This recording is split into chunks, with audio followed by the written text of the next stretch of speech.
नवाबशाह बांदी sugar mill के करीब धुंध के बाइस कार गन्ने से भरे ट्रक ट्राले से जाकर टकरा गई, जिसके बाइस शहदादपुर के रहायशी साबिक नायब अमीर जमात इस्लामी सूबा सिंध अजीम बलोच, अमीर जमात इस्लामी शहदादपुर इरफान लाखो, नायब अमीर जमात इस्लामी शहदादपुर गुलाम रसूल आरई मौके पर जहां बाग हो गए, जबकि जख्मियों में 2 अफराद जावेद अब्बासी का ताल्लुक शहदादपुर और दूसरे जख्मी का ताल्लुक खदड़ों से है। ये पांचों अफराद गुज़िश्ता रोज अपने एक साथी हाशिम खम्बो के इंतकाल पर ताज़ियत के सिलसिले में मेहराबपुर गए हुए थे और सुबह वापसी पर ये हादसा पेश आया, जिसके नतीजे में जहां बाग हो गए। इत्तला मिलने पर शहरियों की बड़ी तादाद जहां बाग अफराद के घरों पर पहुंच गई। हादसे की इत्तला मिलने पर अमीर जमात इस्लामी सिराजुल हक शहदादपुर पहुंच गए और नमाज जनाजा से कबल खिताब किया। कहा कि पाकिस्तान में इस्लामी निज़ाम के निफाज के लिए पाकिस्तानी अवाम को जद्दोजहद करना चाहिए। उन्होंने कहा कि हमारी अदालतों में भी इस्लामी कवानीन नहीं हैं। उन्होंने कहा कि अल्लाह की ज़मीन पर अल्लाह का निज़ाम कायम करना चाहिए। सिराजुल हक ने मजीद कहा कि मरहूमीन ने पूरी ज़िंदगी इस्लाम के नाम पर वक्फ की।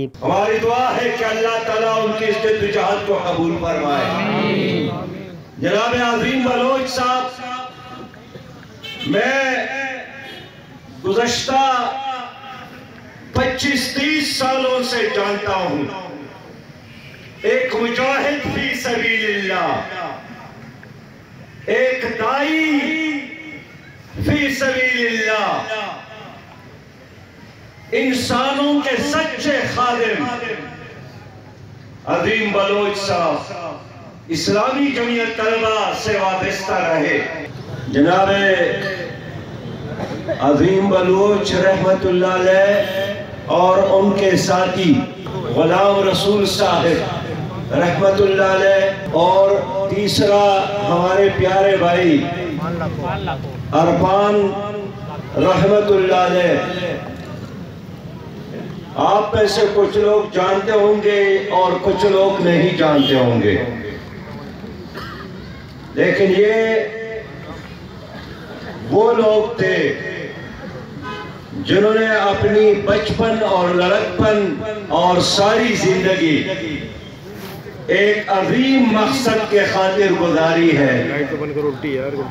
दिन रात एक अजीम मकसद के खातिर जद्दोजहद की है और वो मकसद एक ही है कि अल्लाह की ज़मीन पर अल्लाह का निज़ाम गालिब हो। हमारे इस दुनिया से जाना न सिर्फ जमात इस्लामी के लिए बल्कि मिल्लत इस्लामिया पाकिस्तान के लिए एक बहुत बड़ा नुकसान और खसारा है। नमाज जनाजा में हज़ारों अफराद ने शिरकत की और हादसे में जहां बाग होने वाले लवाहिकीन से हमदर्दी की और इनके लिए दुआ की।